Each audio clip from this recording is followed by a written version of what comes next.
Hello and welcome to Kayla's World Preptober Edition. I'm Kayla Canoe, author, YouTuber, gamer, and aerialist, and today we have another patron-only video. So if you guys haven't seen my previous Preptober series videos, I'm gonna have them linked below. And last week I did a video on character profiles, which was more about creating your character and knowing everything about them. But this week we are going to be going over character arcs, but more specifically kind of how to develop your character arcs when you are outlining. And as always with my other videos, just like that, I created another cute little printout. It's got the cute little ghosts and all the questions on there. That should be linked below for you guys to be able to print since you are patrons. But yeah, and I actually, a while ago, I actually did a video that was on character arcs, and it was specifically about the different types of character arcs and what they were. So I'm not going to go through all of that same information today. So I'm going to link that video below if you have more questions about the types of character arcs. But yeah, we are going to go ahead and jump right in. So the first thing that I do have listed on this form for you guys is like a list of the different character arcs. There might be probably some more, there might be other ones. I'm not actually that sure if there's other ones than these, but these kind of four with a few subcategories are kind of like the main ones that I know of.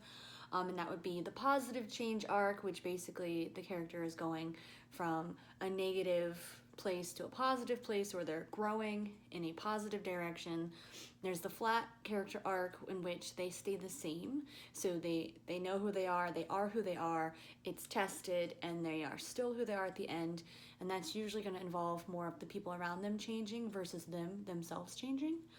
And then there's the negative change arc, which is basically the opposite of the positive, where you start in a better place than you end, and it's going to kind of be like a decline in growth, like a downward path.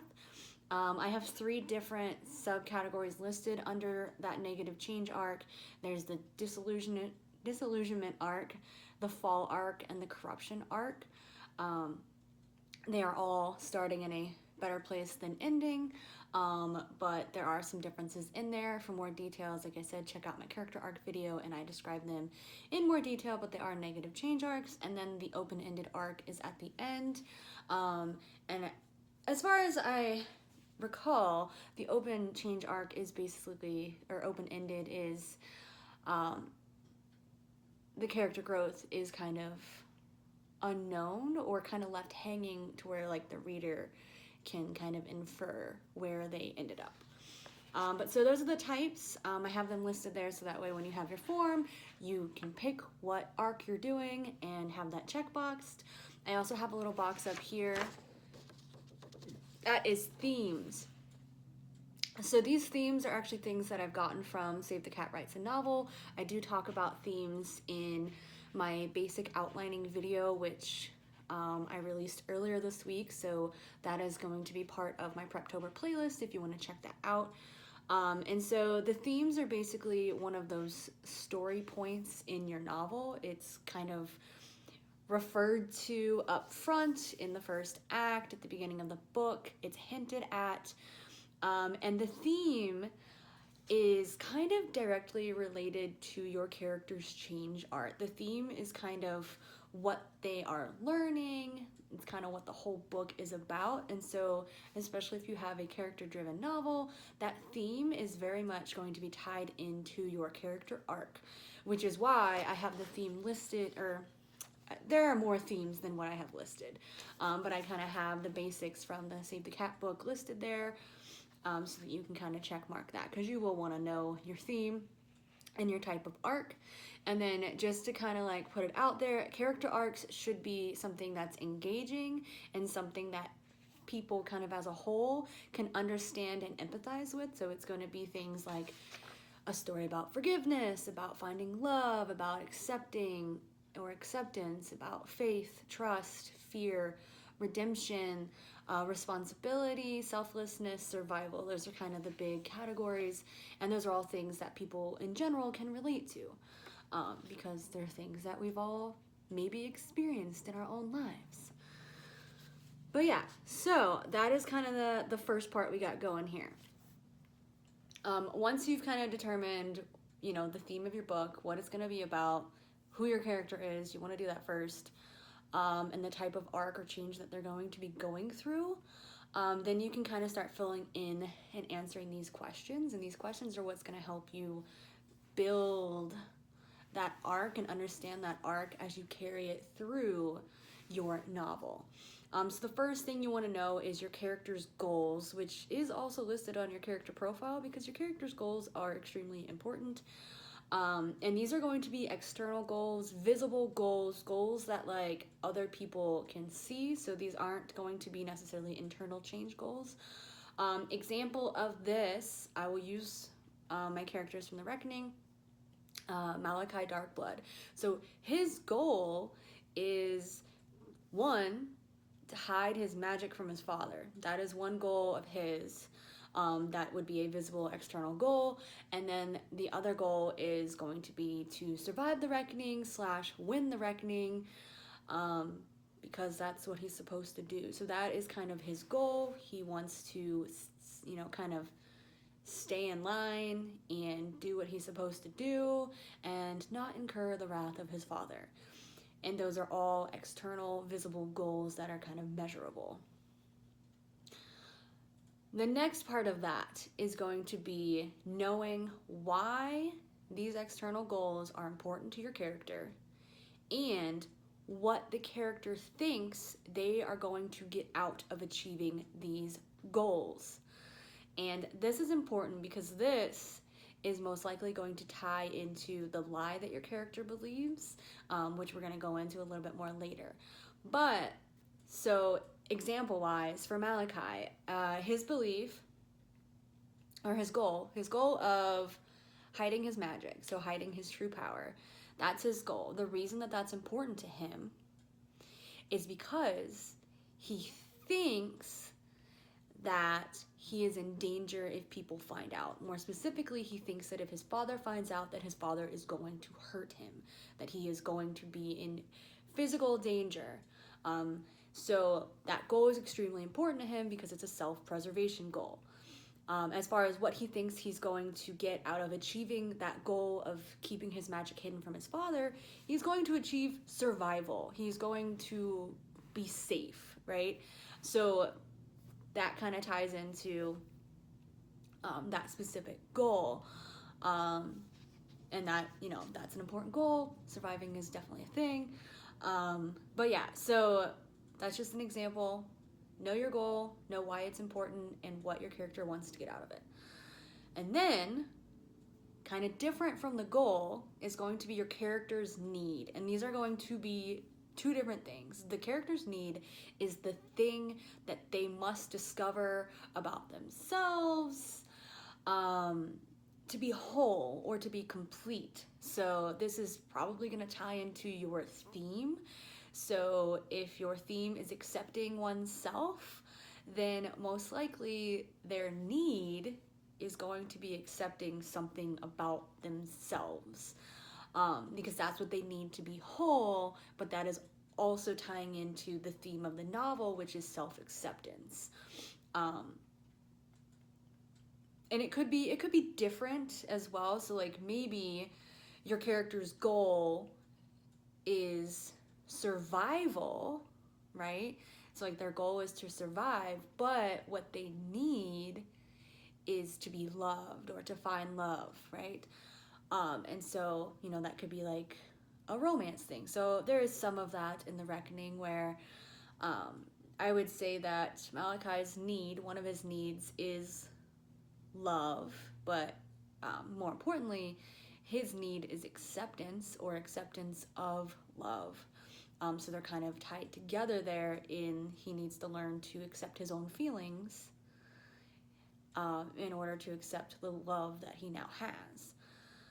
So that's kind of his need, and that is significantly different than like his physical goal. So hope that that makes sense, but he needs to accept his own feelings in order to be whole and complete as a person, and that is why that is his need, and that is why that becomes kind of the theme of the novel, which, again, if the novel's not super character driven, the theme of the novel could be different, but I like tying my character arcs into it, so that's why it's there. So that's the need. And then kind of opposition to that is going to be the lie that your character believes, or the thing that is keeping them from their need. And this may also kind of tie into your character's goals, depending, may or may not. But so for the reckoning, for Malachi, the lie that he believes is that emotions are weakness. And the reason that he believes this is partly out of that, initial fear of his father. His goal is to not let his father know about his magic because he fears his father. He is also under the impression that emotions are weakness, as he has learned from his father. So those also kind of tie together for him. But that lie is kind of what's preventing him from his need. So the fact that he thinks that emotions are a weakness and that they will hold you back and that you shouldn't have them is kind of the big reason why he is not accepting his own feelings or accepting that love is something that can be powerful. So you have the truth and the lie, and they should basically be kind of in opposition. The lie is standing in the way of the truth, and it needs to be overcome for your character to become whole. And that's specifically for like a positive change arc, so that might be different, but the truth and the lie are kind of in opposition of each other. So we did the lie your character believes, and then the truth your character needs to learn, which usually is going to tie into the character's need. So Malachi's need is kind of self-acceptance and acceptance of love. His truth that he needs to learn to get there, to get his need, is that emotions are not a weakness, and that, in fact, emotions can be a powerful thing that can help you be a stronger person. So the truth is almost opposite of his lie in this example. His lie is emotions are weakness. The truth is that your emotions, your love, can give you strength. And so that is the truth that he needs to learn, and that's what that is on the list.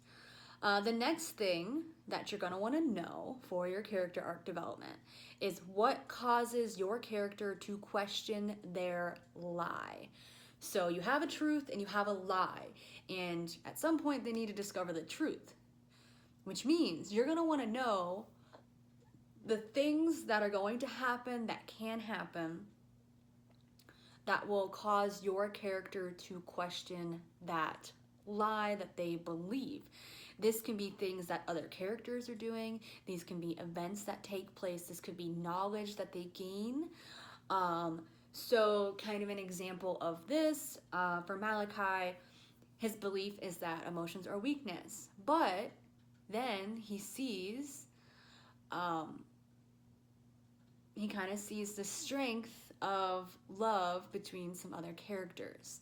He sees the strength of, Tyler being kind and expressing her feelings, and he can see how that gives her her strength, that her emotions are her strength. And he even he actually has more of a whiff of death moment that helps him kind of realize that, in which one of his friends dies, and he kind of sees the reality of, wait, this is how I actually feel, and the power that is there when it comes to love and all that stuff. But anyway, so you want to write down and kind of think of, and these could end up being story plots, these could be things that specific characters do, but basically just all the different things that are going to happen that are going to make your character question their lie. And this is stuff that's probably going to happen in the second act of the book, maybe after the midpoint, maybe just sprinkled all the way in there, depending on to the degree. I would say you're gonna kind of have it throughout, but at some point you're gonna have that moment, probably near the all is lost moment, where the event that makes them question their lie, like really question it, like in their soul, they're like, oh crap, my lie is not, it has been completely questioned at this point. It's probably going to tie into that all is lost moment, and then they're going to have their kind of debate or their dark night of the soul where they're thinking about that, and that will kind of be where that happens for the character art. So in that like dark night of the soul part, so like they have the all is lost moment, they've hit rock bottom, their lie is questioned. Now they have the truth and they have their lie, and they kind of need to figure out and decide what they're going to do with that information. And that ties into that point in the story where instead of just going after their physical goals, that now they know and understand what they need to do in order to solve their problems correctly, or what they need to do to get that need that they have fulfilled. So that all kind of happens, that like apex moment happens there in that point of the novel when you're outlining. So that is kind of where your story arc ties in the most, is that big change is happening at that point in the story. But yeah, so the next couple of questions are going to kind of tie into that. So they are, how does your character overcome their lie? Or if it's a negative change arc, they might cling to their lie. And then how does your character accept or reject their truth? So depending on what kind of character arc you're doing will kind of depend on those, what information you need for those last two questions. So if it is a positive change arc, like my example is, how are they overcoming their lie, right? So the way that Kai overcomes his lie is kind of in that whiff of death moment, in that he sees his best friend die, he sees the love between his two best friends, and it is like an epiphany moment for him. It's a realization that he finally kind of realizes that he's in love. He sees the power of their emotions, and so that is that moment where he's like, okay, I see this and I feel this, and I can't just do nothing about it anymore. I can't just keep running from my emotions. I need to run towards them. And so that is him overcoming his lie, because he sees the truth and he accepts the truth. But yeah, and so like if you have more of like a corruption arc or something like that, then you may have a moment where your character learns their truth but rejects it and continues on believing their lie. Or, you know, they learn their truth and it's devastating, so they're in a worse place than they were before.